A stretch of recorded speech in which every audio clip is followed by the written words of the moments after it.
arrintaas wax dhaqan xun oo imankan ugu bilaabmay weeye sababtoo ah habla yar baad maqlaysaa oo la kufsaday oo la laayay la dilay waliba waxa weeye waxa dhaqan umayna lahayn diinna umayna lahayn runtii arrintaas waxaan doonayaa inaan maanta uga faa'iideysto halkan inaan aad iyo dadka uga wacyigeliyo oo aynu dadka maamaha waxay ama af gaala ku hada ama af muslim ku hada waxa laga wadaa nimankan la joogna wadogto waa gaal weeye inaguna dad muslimiin ah wadogto iminka gabadh qaawan Yurub nin kufsan kara ma jiro sharci bay laga baqayaa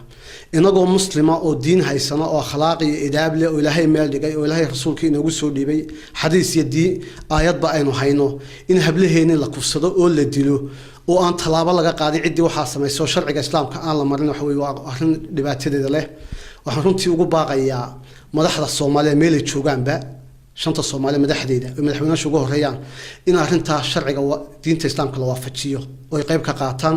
waxaan halkan aad ugu sameeyay cilinayaa Musabbix Cabdimaalik oo burcatiga togdheer arrintii intii ugu dambeysay lagu kufsaday ee la dilay oo sida fiican uga hadlay oo yiri saacada ay soo gaadho qalinkan ku duugaya waxaan leeyahay madaxweyne Ilaahay khayr badan ku siiyo waan ku faraxnay dadka muslimiinta madaxweynayaasha kaleena waxaan ugu sheegayaa oo ugu baaqayaa inay talaabada qaadaan oo dhiigga islaamka la xakameeyo khaasatan kufsiga hablaha la xakameeyo taas culimaduna la isdhinac taago oo diintana la waafajiyo bidmilaah